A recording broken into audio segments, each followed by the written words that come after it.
Assalamualaikum warahmatullahi wabarakatuh. Perkenalkan, nama saya Indari Abu, NIM 153420026. Saya dari kelas 5B, Pendidikan Guru Pendidikan Anak Usia Dini. Jadi, di sini saya akan membuat video untuk memenuhi tugas ujian tengah semester mata kuliah Metodologi Pengembangan Afektif Anak Usia Dini.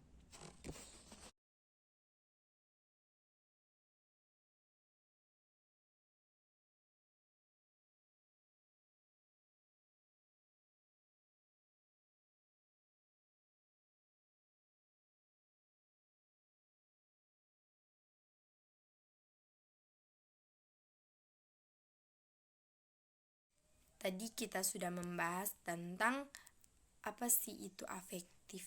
Nah, selanjutnya di sini kita akan masuk pada pembahasan tentang perkembangan sosial emosional. Apa sih perkembangan sosial emosional itu? Nah, di sini definisi pengertian perkembangan sosial emosional itu saya sudah menyimpulkan dari beberapa para ahli yang terdapat di makalah. Jadi kesimpulan saya yaitu bahwa perkembangan sosial emosional anak itu tidak akan dapat dipisahkan satu sama lain. Di mana dengan kata lain ketika kita akan membahas tentang emosi anak itu harus keterkaitan dengan perkembangan sosial anak juga. Sebab di dalam perkembangan sosial emosional anak merupakan kemampuan anak untuk mengadakan hubungan dengan orang lain.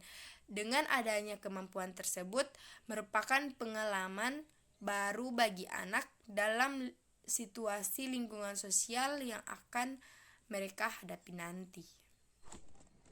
Kita akan melanjut membahas tentang kecerdasan sosial dan kecerdasan emosional anak, di mana kecerdasan sosial merupakan kemampuan sosial yang meliputi kemampuan untuk mengendalikan diri, memiliki daya tahan ketika menghadapi situasi atau suatu masalah, mampu mengendalikan impuls, memotivasi diri, mampu mengatur suasana hati, kemampuan berempati, dan membina hubungan dengan orang lain. Selanjutnya, kecerdasan emosional anak. Kecerdasan emosional atau EQ adalah kecerdasan seseorang untuk menerima, menilai, mengelola, serta mengontrol emosi dirinya dan orang lain di sekitarnya.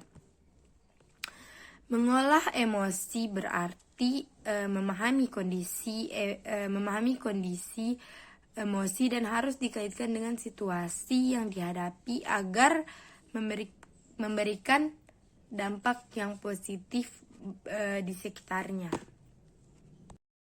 Adapun faktor-faktor yang mempengaruhi perkembangan sosial emosi anak usia dini.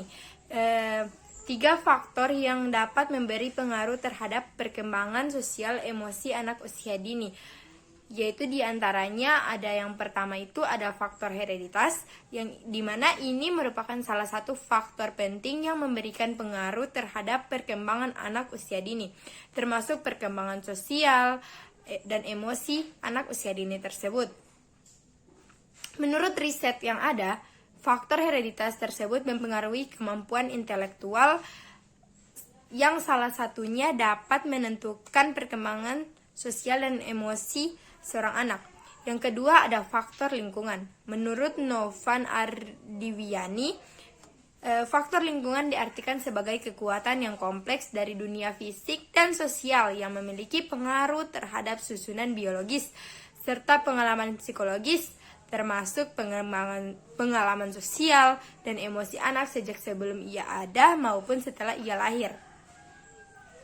Faktor lingkungan meliputi pengaruh lingkungan, termasuk di dalamnya yang ada di dalam pengaruh keluarga, sekolah, dan lingkungan masyarakat sekitar. Yang ketiga, faktor umum. Faktor umum di sini maksudnya merupakan unsur yang dapat digolongkan ke dalam 2 faktor di atas, faktor hereditas dan faktor lingkungan yang tadi. Mudahnya, faktor umum merupakan campuran dari faktor hereditas dan faktor lingkungan. Faktor umum yang dapat mempengaruhi perkembangan anak usia dini, yakni jenis kelamin, kelenjar gondok, dan kesehatan. Ketiga faktor tersebut dapat mempengaruhi perkembangan sosial dan emosi anak usia dini dengan dominasi yang berbeda-beda. Perbedaan dominasi faktor-faktor tersebutlah yang kemudian memunculkan adanya perbedaan pada masing-masing anak usia dini, atau yang lebih sering disebut dengan perbedaan individu. Kita masuk pada pembahasan selanjutnya, yaitu pendidikan dan nilai karakter. Nilai karakter, nilai dalam masyarakat sangat banyak jumlahnya, sehingga pendidikan berusaha membantu untuk mengenali, memilih, dan menetapkan nilai-nilai tertentu, sehingga dapat digunakan sebagai landasan pengambilan keputusan untuk berperilaku secara konsisten, serta menjadi kebiasaan dalam hidup bermasyarakat. Nah, adapun indikator-indikator keberhasilan dalam mengimplementasikan pendidikan karakter, yang dimana indikator keberhasilan implementasi pendidikan karakter merupakan rambu-rambu atau tanda-tanda yang dapat digunakan untuk mengukur keberhasilan implementasi pendidikan karakter di suatu sekolah. Mulyas mengungkapkan bahwa indikator keberhasilan implementasi pendidikan karakter di sekolah dapat diketahui dari berbagai perilaku keseharian yang tampak dalam aktivitas beberapa ini. Seperti yang pertama ada kesadaran, kedua kejujuran, ketiga ada keikhlasan, yang keempat kesederhanaan, yang kelima kemandirian, yang keenam ada kepedulian, 7 kebebasan dalam bertindak, 8 kecermatan atau ketelitian, dan yang terakhir, yang ke-9 ada komitmen. Nah, kita masuk pada materi yang terakhir, yaitu strategi pembelajaran afektif.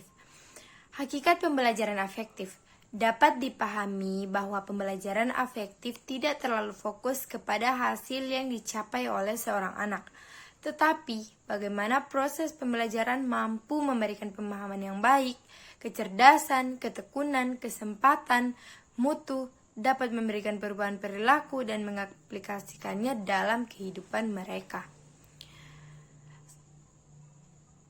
Strategi pembelajaran afektif. Strategi pengajaran atau pembelajaran afektif dilandaskan pada teori perkembangan moral Kohlberg. Nilai atau moral perkembangan di dalam diri seseorang melalui proses yang cukup lama, biasanya sesuai dengan tingkat kedewasaan seseorang itu sendiri. Teknik penerapan strategi pembelajaran afektif.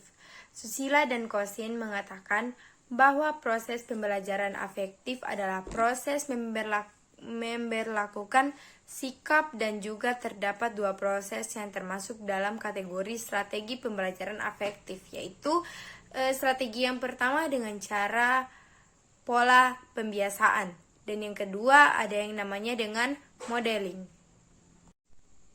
Mungkin cukup sekian dulu pembahasan kita tentang bagaimana metodologi pengembangan afektif anak usia dini. Mohon maaf jika ada kekurangan ataupun salah-salah kata. Saya pamit undur diri. Wabillahi taufiq wal hidayah. Wassalamualaikum warahmatullahi wabarakatuh. Sampai berjumpa kembali. Bye-bye.